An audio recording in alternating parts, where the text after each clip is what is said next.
Everybody in the house tonight, come on now. Non-discreet, my style is chic. We all family, meet and greet.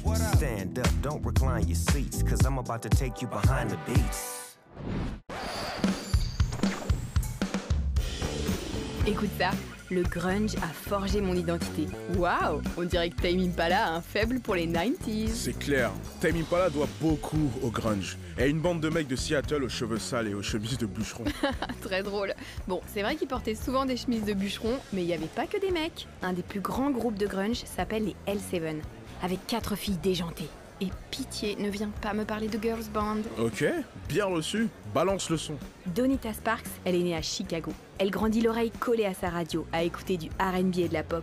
Mais un jour, sa grande sœur ramène à la maison le disque d'un groupe qui va complètement changer sa vie. Les Ramones, les pionniers du punk américain. Très stylé la sœur. Ouais, et Donita a 16 ans quand elle assiste à son premier concert des Ramones, son nouveau groupe préféré. Originaire du Queens à New York, ces gars-là sont des vrais punks. Ils misent à fond sur l'énergie et la sincérité plutôt que sur leur look.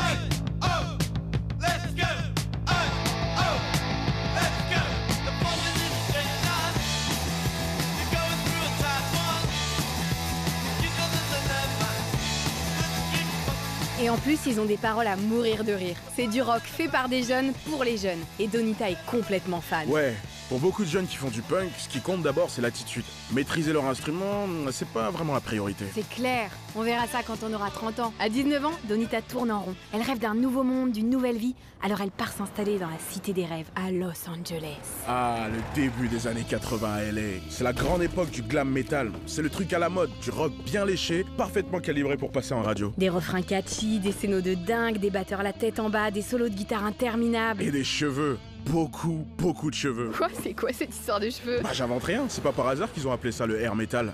C'est vrai, de Motley Crue à Def Leppard en passant par Guns N' Roses, tous jouent dans les clubs de Sunset Strip, où ils se font remarquer par leur dégaine pas possible et leur vie destroy. Mais Donita comprend vite à qui elle a affaire. Ça la fait marrer 5 minutes, mais ça reste une bande de gros misogynes.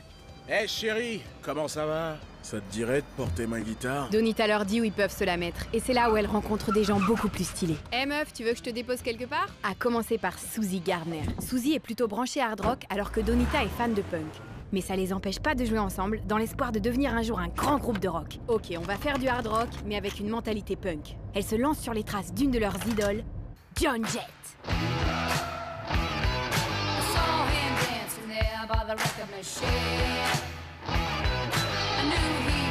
Joan Jett, trop cool, la boss. Tu dis ça comme tu dirais le boss pour Springsteen? Ouais, bien sûr.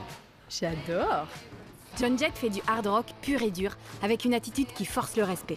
À elle seule, elle réussit à démonter l'idée que le rock est un truc de mec.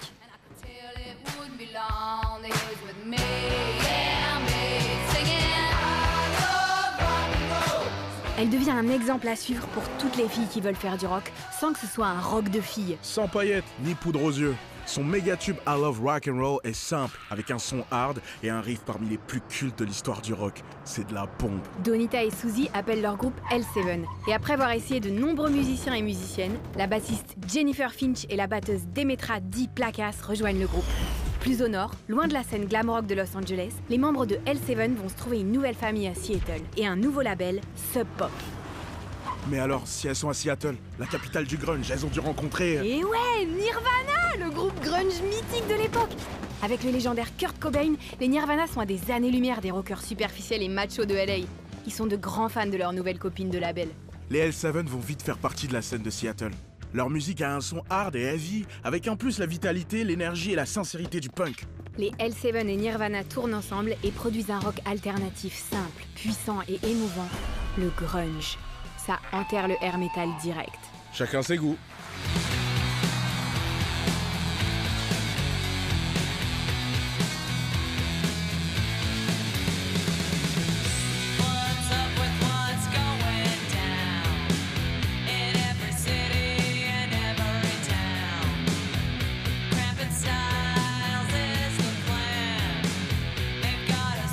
Par la puissance de leur musique, leur humour et leur intransigeance, Donita, Suzy, Jennifer et Dee restent l'un des groupes les plus sauvages et stylés des années 90. Et particulièrement sur scène. Leur rêve d'être reconnus tout simplement comme un groupe de rock Et pas juste un groupe de filles. se réalise au-delà de leurs espérances. Le grunge explose dans le monde entier. La superficialité du glam des années 80 est balayée par une nouvelle génération de musiciens plus sincères, même si désabusés. Les L7 ont ouvert la voie aux Donas, à Veruca Salt, Sleater-Kinney. Et aussi Tame Impala. À côté de ça, les L7 s'engagent. En 91, elles organisent Rock for Choice, une tournée au profit du mouvement pour le droit à l'avortement, à laquelle participent leurs amis Nirvana, Hole, Red Hot Chili Peppers, Pearl Jam, mais aussi la boss, Joan Jett. Parce que la musique, c'est vraiment une grande famille. We are family. Yes, sir.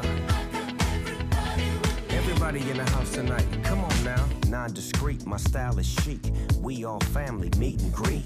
Stand up, don't recline your seats, cause I'm about to take you behind the beats.